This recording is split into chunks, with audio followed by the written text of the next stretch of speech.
envie de poser cette question. On me l'a posée parce que, bon, allez, c'est une question qui fait jaser, ça fait le buzz.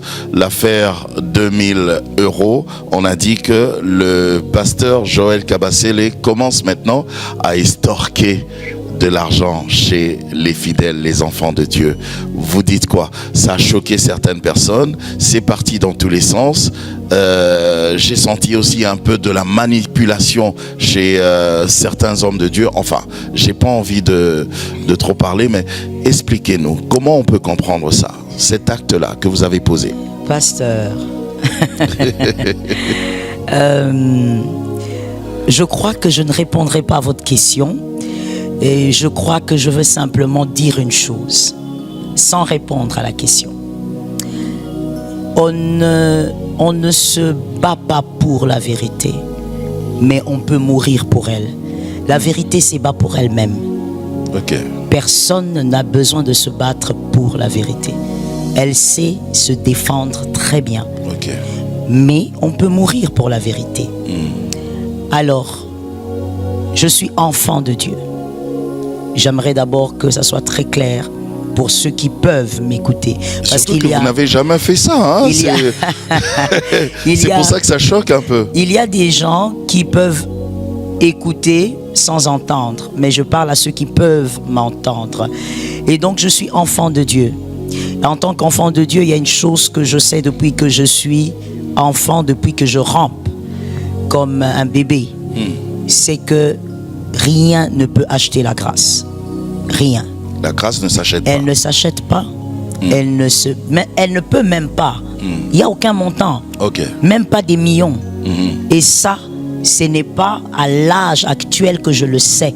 Je le sais depuis que je suis grande comme 3 pommes. Donc, ce sont des choses que, comme vous l'avez dit, lorsque on a envie de détruire, on détruit. Mais tout ce que moi je dis, c'est que je suis enfant de Dieu et qu'au grand jamais, je ne vais même pas à l'acte. Au grand jamais, je penserai que la grâce peut s'acheter. Peut s'acheter, ou le miracle. Exactement. Voilà. Merci. En tout cas, nous avons la réponse. Merci beaucoup, pasteur Joël. Alors, une autre question, parce que nous tendons petit à petit vers la fin de l'émission. Bientôt, ce sera la fin de l'année. Oui. Alors, pourquoi des prières assez spéciales, enfin, on le voit dans nos églises, oui, pendant justement cette période de fin d'année? Comme si les prières que nous faisons durant toute l'année ne comptent pas. On le fait pourquoi? Par peur ou par préparation de l'année prochaine? On le fait parce que le diable touche à la fin. On a peur d'être bouffé? Non, on n'a pas peur d'être bouffé. On comprend les principes spirituels. Vaut mieux la fin d'une chose que son commencement, a dit l'Écriture. Mais pourquoi l'Écriture l'a dit? C'est pas parce que la fin sera forcément belle, mais c'est pour dire que toute fin annonce un début. Celui qui n'a pas vu le début dans une fin n'a rien vu. Pourquoi est-ce que nous, enfants des dieux, nous prions différemment, je peux même le dire, à la fin de l'année? Parce que le diable s'élève autrement à la fin de l'année, pas parce que c'est décembre, mais parce qu'en touchant la fin de l'année, il a touché 2025. Quand il a touché 2025, vous vous attendez 2025 pour prier, alors que 2025 a déjà été atteint. Voilà pourquoi les personnes éveillées, les personnes qui comprennent les mystères spirituels savent qu'on doit prier toute l'année, être éveillé toute l'année, mais il y a des périodes, il y a des saisons spirituelles où l'ennemi s'élève différemment. Pourquoi? Parce qu'en touchant la fin d'une chose, il a touché les débuts d'une autre. On ne prépare pas 2025 en 2025. On prépare 2025 à la fin de l'année 2024. C'est que vous vivrez, pasteur, en 2025, c'est déjà préparé en 2024 à la fin de l'année. Si vous ne l'avez pas préparé, n'attendez rien en 2025. Oh, mais si je prie le 1er janvier? Les choses se sont déjà faites. La Bible dit, il donne la faveur à ses bien-aimés pendant leur couche. Pourquoi c'est pendant la couche qu'il nous donne? Mais parce que justement, c'est lui qui a touché la nuit, a touché le matin. Celui qui a sémé la nuit a récolté déjà le matin. Okay. Je n'attends pas le matin pour dire j'espère que Dieu va me bénir. You are late, comme on le dit. Tu es en retard. Très en retard. Voilà, c'est la nuit que tu sèmes et tu récoltes. Tout ce qu'on vit le jour, ce n'est que des conséquences de ce qui a été fait la nuit. Et c'est ce qui se passe en 2025. Ce que vous vivrez en 2025, conséquence de ce que vous avez eu à faire à la fin 2024. À la fin 2025, vous vivrez aussi des choses, vous allez imposer des choses que vous vivrez en 2026. Donc voilà, ce n'est pas une psychose que les hommes de Dieu essayent d'entretenir. Non, pas du tout. Les hommes, comme je dis, éveillés, les hommes qui comprennent les choses spirituelles savent que même le diable, il sait que la fin d'une chose n'est pas seulement une affaire de fin, mais ça annonce, c'est la prophétie d'un autre début. Et c'est très important. Mais il y a quelqu'un qui m'a dit que l'ennemi a déjà changé aussi de stratégie, hein. C'est-à-dire qu'il n'attaque plus vers la fin d'une année, mais il peut commencer à attaquer au milieu de l'année prochaine. Non, mais pasteur, l'ennemi attaque tout le temps. Déjà, il faut corriger ça. L'ennemi attaque tout le temps. On ne va pas dire que l'ennemi attaque que à la fin de l'année. Non, nous disons à la fin de l'année, l'ennemi se lève pour modifier 2025. Parce qu'il sait que c'est à la fin, justement, que les choses se décident. Exactement. Parce que je dis modifier, pourquoi? Parce qu'il est écrit, il y a le projet de paix et de bonheur pour vous. Donc pour 2025, Dieu a établi des choses.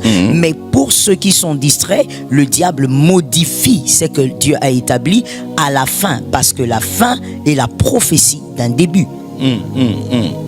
Donc on doit continuer à le faire comme ça. Eh ben, on doit accélérer. Pas par psychose, même pas du tout. Il faut peur. accélérer. Il faut accélérer. Pasteur, l'apôtre Paul l'a dit, la nature vous l'enseigne. Nous bénissons encore Jésus d'avoir choisi cet homme qui nous a ouvert certaines révélations que peut-être l'apôtre Pierre ne pouvait pas. L'apôtre Paul a dit, mais la nature ne vous enseigne-t-elle pas? Regardez avec une femme enceinte. La femme, elle tombe enceinte, c'est soft, tout va doucement, il y a des malaises et tout ça. Mais quand les contractions arrivent, qu'est-ce que la femme comprend? En tout cas, je pense que toutes les femmes qui ont déjà fait des enfants comprennent. C'est-à-dire, on comprend que c'est le moment où on doit pousser. C'est pas le moment où il faut blaguer, ou c'est pas le moment où il faut dire, voilà, j'ai été enceinte pendant 9 mois, je gère. Non. C'est le moment où les cris doivent se faire entendre. Tu cries, tu pousses, parce que tu comprends que c'est la fin maintenant d'un cycle. Et c'est comme ça. Amen. Amen.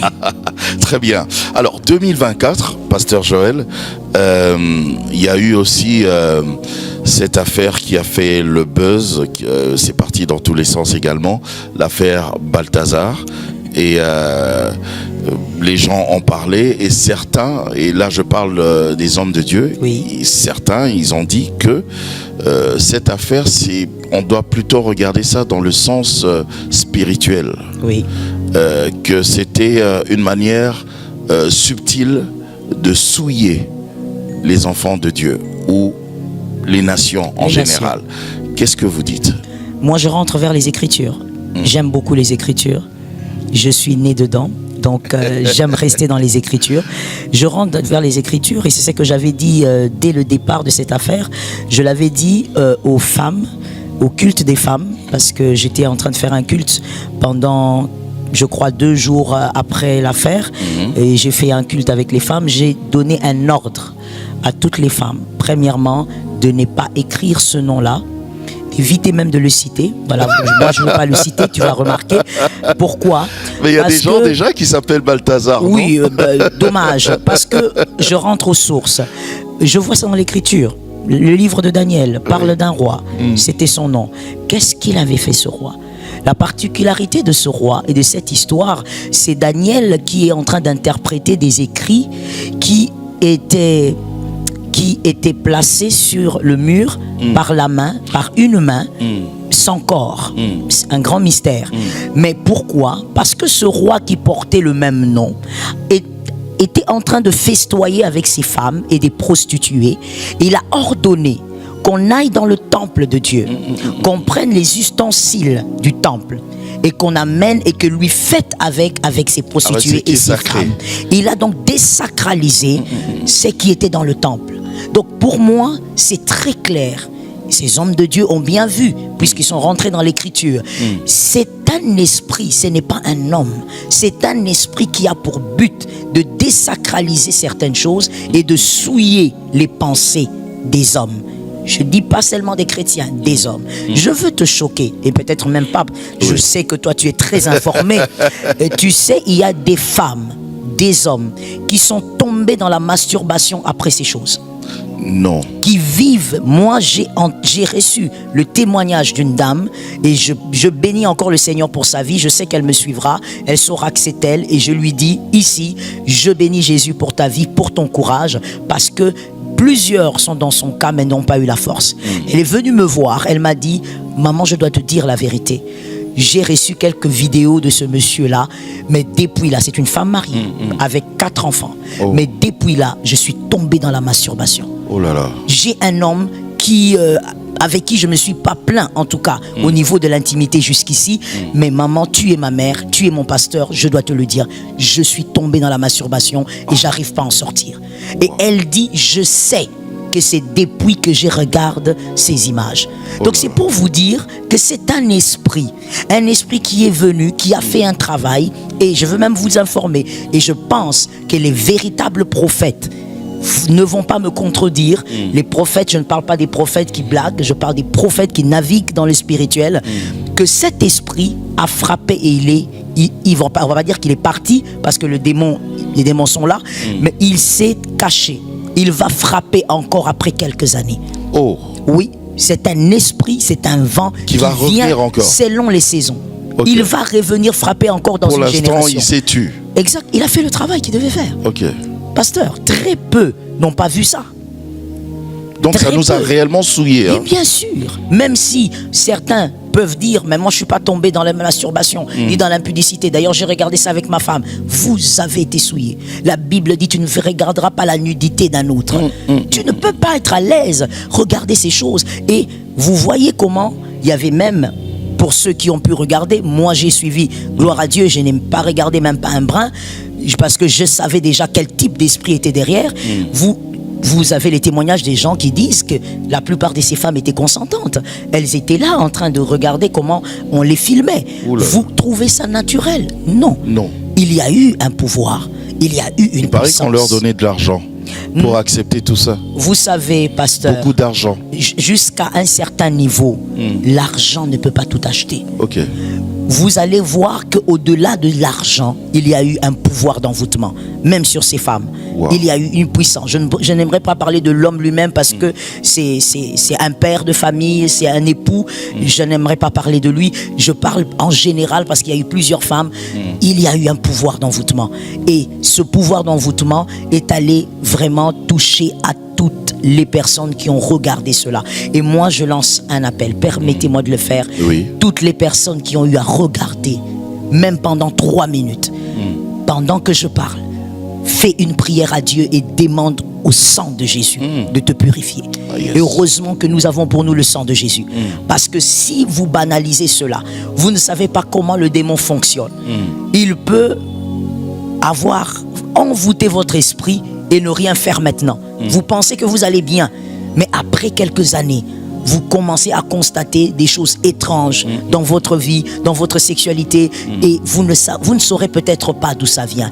Le pouvoir de l'envoûtement est un pouvoir qu'il ne faut jamais tolérer. Lorsque vous sentez qu'il y a un mal, réclamez le sang de Jésus, que Jésus vous purifie. Amen. Amen, amen. Amen. Parce que en même temps, dans l'église, c'est clair, les enfants de Dieu, ils savent que on ne doit pas regarder de la pornographie. Oui. Mais vous regardez ces vidéos-là, c'est de la pornographie. Exactement. Vous êtes souillés, c'est la même chose. Exactement. Faites très attention. Amen. Et si vous êtes même dans l'église quelque part où vous nous suivez, essayez de trouver votre pasteur. Exactement. Ou même le pasteur Joël, elle va prier vraiment pour vous. Amen. C'est très important. Allez,